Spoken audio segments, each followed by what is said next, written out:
We may be small, but that doesn't give you the license to bully us. When you say India is perceived as a big bully, big bullies don't provide $4.5 billion.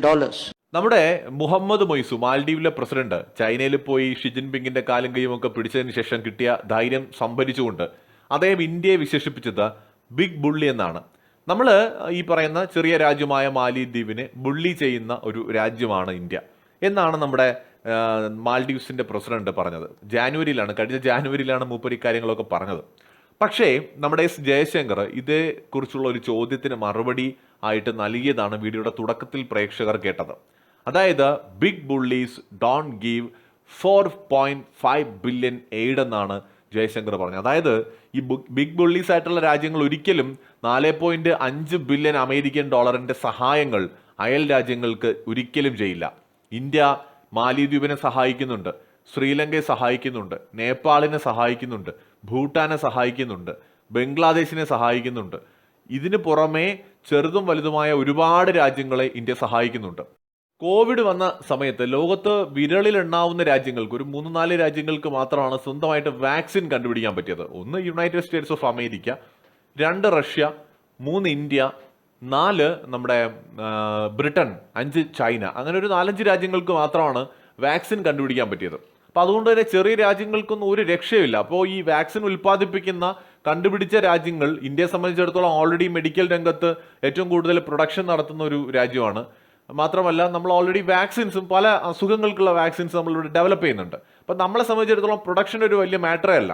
അപ്പം നമ്മളെപ്പോലുള്ള രാജ്യങ്ങൾ ചെറിയ രാജ്യങ്ങളെ consider ചെയ്യാതിരുന്നാൽ അവർക്ക് എന്ത് ചെയ്യാൻ പറ്റും? ഇപ്പോൾ ഇന്ത്യക്ക് 1.4 ബില്യൺ ജനങ്ങളുണ്ട്, അപ്പോൾ ഞങ്ങളുടെ രാജ്യത്തെ ജനങ്ങൾക്ക് തന്നെ കൊടുക്കാൻ തികയുന്നില്ല എന്ന് പറഞ്ഞ് നമ്മുടെ രാജ്യത്തെ ജനങ്ങൾക്ക് മാത്രം വാക്സിൻ കൊടുക്കാൻ തീരുമാനിച്ചാൽ അയൽ രാജ്യങ്ങളിൽ ആര് സഹായിക്കും? ചൈനയൊന്നും ഒരിക്കലും ആത്മാർത്ഥമായ ഒരു സഹകരണവും പ്രതീക്ഷിക്കേണ്ടതില്ല. ഇന്ത്യ കൊടുക്കുകയാണെങ്കിൽ ചൈനയും കൊടുക്കും, അല്ലെങ്കിൽ ഇന്ത്യ കൊടുക്കാൻ പോകുന്നു എന്ന് പുറത്ത് വാർത്ത വന്നാൽ ചൈനയും കൊടുക്കും.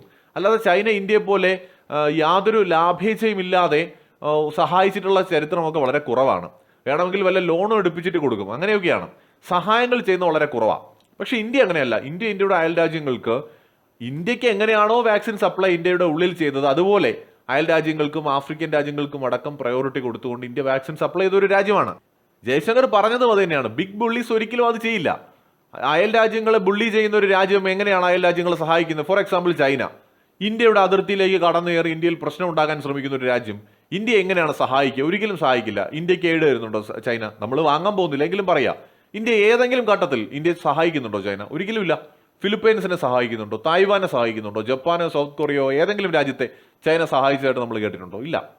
അതുപോലെ ഒരു രാജ്യം മറ്റൊരു രാജ്യത്തെ ആക്രമിക്കാനോ അല്ലെങ്കിൽ അതിനെ ബുള്ളി ചെയ്യാനോ ഒക്കെ ശ്രമിക്കുന്ന സമയത്ത് അവിടെ അത് മാത്രമല്ലേ നടക്കുള്ളൂ, ഒരിക്കലും സഹായം ഉണ്ടാവില്ല. അപ്പോൾ ഇന്ത്യ അങ്ങനെ ചെയ്തിട്ടില്ല എന്ന് മാത്രവുമല്ല, 4.5 ബില്യൺ ഡോളറിന്റെ സഹായം ഇന്ത്യ നൽകിയിട്ടുണ്ട് എന്നാണ് എസ് ജയശങ്കർ പറയുന്നത്. ഒരുപക്ഷെ മുഹമ്മദ് മൊയ്സുവിന് കൊടുക്കാവുന്ന ഏറ്റവും മികച്ച റിപ്ലൈ ആണ് ഇന്ത്യയുടെ വിദേശകാര്യമന്ത്രി നൽകിയതെന്ന് നിസ്സംശയം പറയാം. മറ്റൊരു വീഡിയോയുമായി വീണ്ടും കാണാം.